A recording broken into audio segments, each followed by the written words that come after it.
Hello everyone, it's Kirsten from Kierstenredresale. I hope you're all doing fantastic today. I'm here today to bring you part one of just a box that I have, a box full of some rings, and most of these are antique rings. So I figured, well, I don't think I've shared a whole lot of some of my personal pieces, and I've had some requests. So I figured, sure, why not? So this will be part one. It's probably a mixture of things. I was trying to go for more of the all sterling antique, mostly antique, maybe some vintage, but there might be a gold or two that was, accidentally or carelessly thrown into that box over there. But let me first start off by saying hi. Thanks for clicking on this video. I'm Kirsten. I do have live sales on Thursday evenings. And I do little videos here and there. I, do what I can. If you're new here, thanks so much for being new. If you're returning, thank you so much for clicking and hanging out with me again. Please think about subscribing. It means a lot to me. It's free. It just takes a second. You don't ever have to watch me if you don't want to, but I would hope you would. Anyway, and thumbs up. I appreciate it.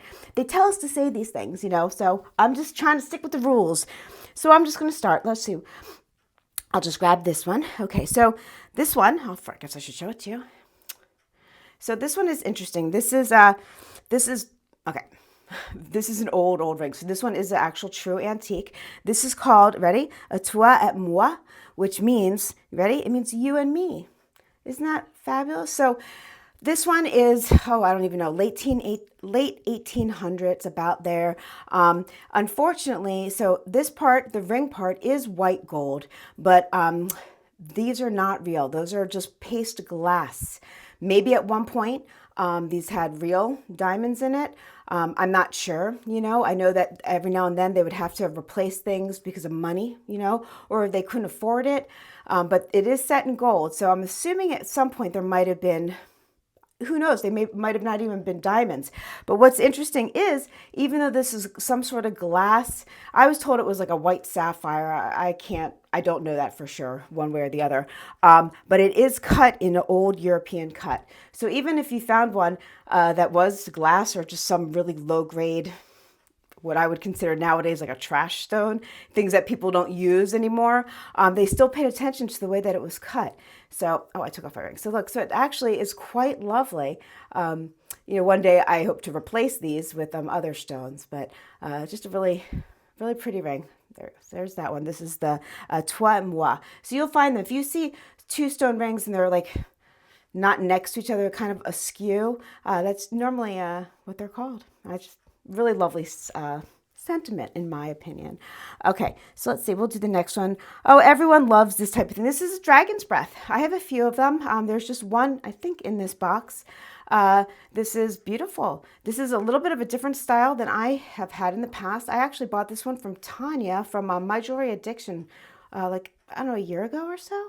It's a tiny size. Now, I'm not sure exactly on the date of this, probably 20s, 30s, something like that. Could be older, I'm not sure. But what it is dragon's breath is not an actual stone, it is glass, and that it has a special formulation of different metals that they would put into the molten glass, and it created this incredible look, this iridescent magic, and they call it dragon's breath. You can find new dragon's breath as well nowadays. It is different. This one is open. I've had both. I have some that are the closed back or the open. I like the open because then I know that it's not foiled behind it, and I can see that it's actually true dragon's breath. Anyway, they're not all this brilliant. Some of them are more of an orangey color. So it just depends on, I guess, the formula of the metal that they used and just a little bit of everything, I guess. It's sort of like a science.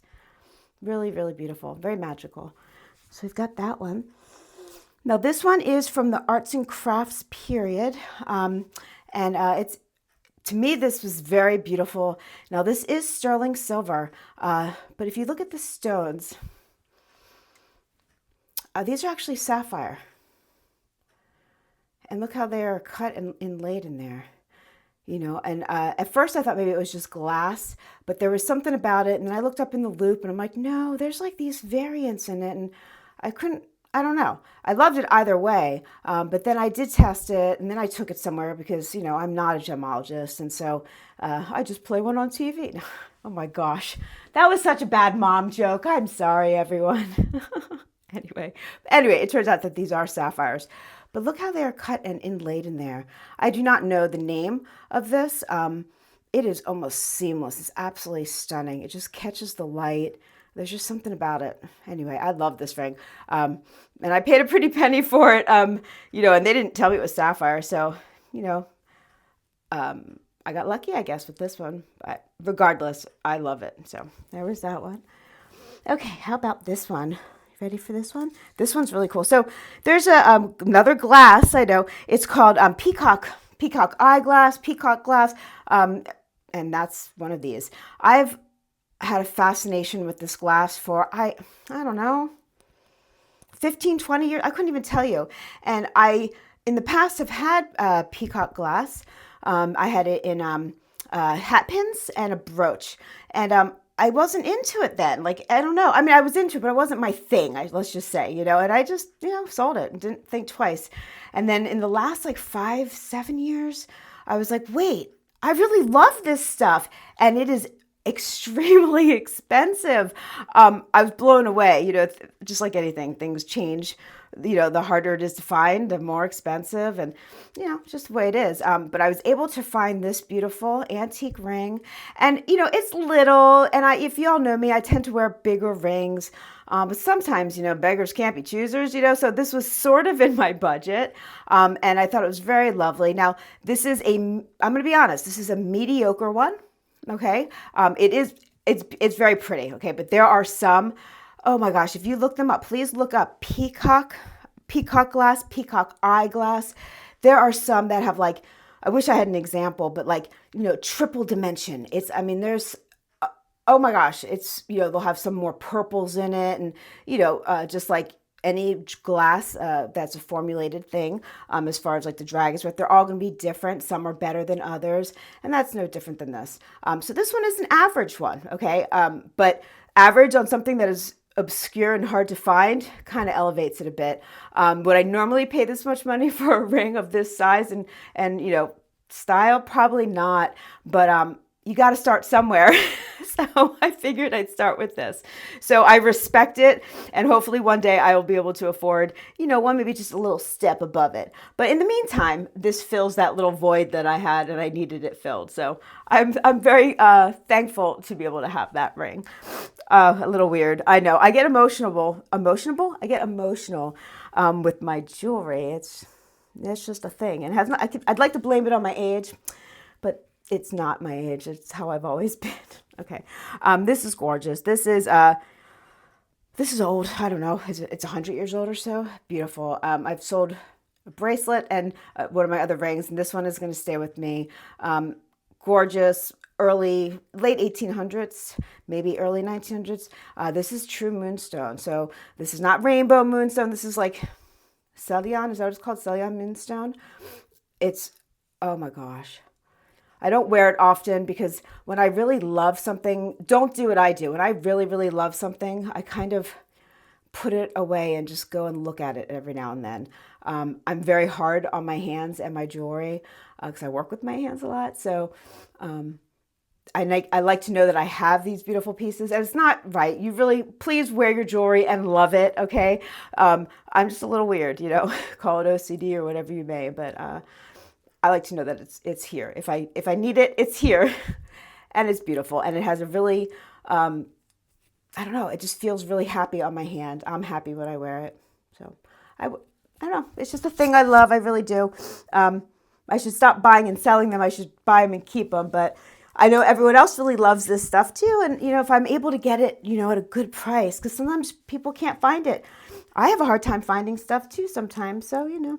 Okay, so this is a newer, not a newer piece, newer for me. And when I say newer, I've gotten this in like the last 8 months maybe. I actually purchased this to sell, and I fell in love with it. Once again, arts and crafts. This is Carnelian, and we have 12 karat gold on some of the leaves and sterling silver. And it's just a really pretty, it's one of those rings that you can put on, kind of leave on and forget that you have it on. And I don't worry too much about it. I don't know, I just loved it. There's just something about it. And I usually don't do things in twos. I prefer them in threes unless it's the Tuat Moi, ring. But there was just something about it. Now, is this true arts and crafts period? I am not 100% sure. It is handmade and it looks like it is, but there are better people out there that, it's what they do. So they would know slightly better than me. But from all my research and just time, buying and selling and looking and reading and stuff like that, I'm pretty sure that this is actually from the arts and crafts period. Okay, where are we going to go?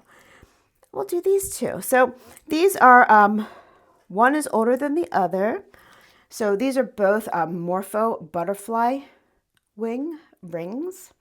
They are both made in England. This one is a teeny one. And, some people would consider this one at least not the best quality. When you get Morpho butterfly, it's a actual butterfly wing, and it has all those brilliant colors, and you can get all sorts of like purples and greens. And I like these. These are the kind I like, just the really intricate, like you can tell that this one has a lot of the iridescent. Now, see how it's darkened around here in some areas? Now, that could actually be part of the Morpho butterfly wing because there is dark colors in there as well. But sometimes you'll see these rings and they'll be darkened all the way around or very, very dull. And that's because, unfortunately, you cannot wear these in the rain or wash your hands or forget and swim. It'll get under there and it will slowly destroy the wing, the actual butterfly wing. So that is something you have to be careful of. I'm not sure if this is just how this one is or if it's actually slightly damaged. I don't know. This one is adjustable, as you can see there. There we go. And then this one, this is just how the butterfly wing is. This is not damaged. And the reason I know that is because I had the little pendant that went with it and little screw earrings, and they were all identical with slight variation. It was just a little set that I had. And like I said, this is a little teeny size. It's like a 2 1/4, 2 1/2. And just really, really, really pretty. So you can see the two different blues. Stunning. Okay, well, I'm a little parched. Usually I'm not so, I don't know, it's well, it's cold everywhere, I guess, but it's chilly where I live, and I'm not used to it being so chilly. And so I actually did have to put the heat on for a little bit, and just drives me out. Drives everyone out, I think, heat. I don't know. Okay, so this one I really like. This one is 1930s-ish. This is sterling silver, and this is another glass one, so this is not a stone. This is blue Goldstone. And this one actually has quite a bit of purple in that, if you can see. And it's a little worn, like you can see around the edges, you could see some of the beautiful detail. But over time, someone really loved this ring, and it is worn away a bit. But, I always thought that Goldstone, I didn't realize how old it actually is. This has been around for a very long time. Precise dates, I don't know. I don't want to misguide anyone, but they still use new Goldstone, bluestone, whatever you want to call it. I just call it really beautiful, magical. So this is like the bluish purple one. And then I'll show you a different kind. Now this was actually, believe it or not, this is one of the older ones. This one is much older than this one. This was one of my grandmother's, and this is so unlike anything that she normally would have. I'm not quite sure when she had it and where and why or anything, because this was not the grandmother I knew style. But not that long ago, a little like 2 years ago, a year, my aunt sent it to me, and she said, "This was grandma's, this and that, blah blah blah. I don't like it. I think it's ugly. You take it." So I said, "Oh, heck yeah, I'll take it." Now it is a little worn. You can see it's a little dull, right there. Now you can buff these out and make them real shiny again. I just chose to leave it. It's just, my personal taste. I mean, things can get restored correctly and they can get restored incorrectly. And sometimes you just want to leave it. So it's not anything that I'm going to be selling or anything like that. It's just a pretty piece that I'd like to say reminds me of my grandmother, but it honestly doesn't. But the fact that it was hers, I'm just going to keep this around for a while, just as it is. But it's very lovely. Very, very pretty. Okay, now, let's move to, we'll move to this one. Now this one I've had, I can't even tell you how many variants, and I've had this in like purple and blue and red and yellow. I've had this style ring a numerous amount of times, but this one, and I've always sold them. This one I've actually had for 30 something years. I don't even know. I've had this one for a very long time. It's the first one of this style that I ever had, and I don't even remember. I can't even tell you why, how, or anything, but since I just have never sold it. I just kept it around, which is unusual for me. I've moved around different states, different countries, and different styles I go through, but this has just been one that's been stuck with me. So it's going to continue to be stuck with me. This is, about, Art Deco period. Really lovely dome glass. I think it's really cool that when you turn it around, you can see the white opaque at the bottom and how it's just the clear at the top. But when you look right up here, it's very cat's eye looking.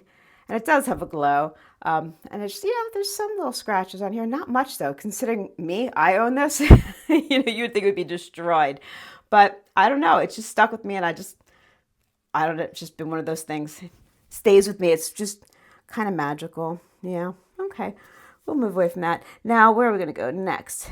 Oh, I'm going to show you something. Well, I'll get to that one in a minute. Okay, so this is the kind of ring I used to always just wear, this gold. Now, this one is in sterling silver, and this is not glass. This is topaz. No, this one's citrine, excuse me. A lot of times you'll find these, and this is an authentic Art Deco period. Okay, so I'll show you an example of one that is not authentic. But this one it is not very comfortable. I'm just gonna let you know it's not. I don't know, it's kind of sharp inside. It's beautiful. And maybe, I don't know, maybe it's not the best quality piece. I'm not sure, but I've just loved it. And it's close enough to my birthstone. And I know it's not the most popular color, this like ambery looking yellow, but it's lovely to me. And it was what I could afford at the time when I was collecting this type of thing. So we've got that. Now, this one is, what is this one? I don't even have my lip. This one is tiny. I don't know the age of this one. It's old. I know that. It's an antique. I just don't know, It is rhodium plate on top of sterling silver. Now, this one is purple glass. This is not amethyst. But do you see how shiny and almost white it looks? That is rhodium on top of it. And there's, pluses and minuses to the rhodium. When they do rhodium plate, sometimes it's just on a base metal. This one is rhodium plated on top of sterling. It doesn't tarnish. It just kind of always stays like this, which can be appealing to some people. As a reseller, it's a pain in the butt because you want to make sure what you're selling is what you think you're selling. And you literally have to scratch through the rhodium to get a good test to make sure what the base metal is. And some people don't like that, because you can ruin the finish of a piece. This is a tiny piece. I've had this one for a really long time as well. I personally don't come for me. I personally don't love rhodium plating. It's okay, but I much rather a warmer look. You can see the difference there. There you go. That's a nice comparison. They're both sterling, but this has the rhodium. And I understand this, maybe, I don't know. It's just my personal preference. That's what that is. So I'm not sure if these are the same time period. They look very similar, but I'm not 100% sure. Now, what I can show you is, okay, now this one is beautiful. This is white gold and a ruby. Okay. Now, there we go. Now this is a reproduction, but it is a reproduction made from an original cast from the late 1800s, early 1900s, excuse me, late 1800s to the early 1900s. I have worked with in the past. I haven't done much business with them recently. They have a bunch of molds that are all different time periods. And I don't know how many different styles they have. I'm not sure. And I don't know how many sizes, because that's an issue, because it's poured and that's the size it is. Anyway, long story. So this is a reproduction made with original molds. Yeah, so I thought it was really beautiful. And it is a lab ruby. This is not, a natural grown, ruby. It is lab. I just thought it was absolutely stunning and I loved it.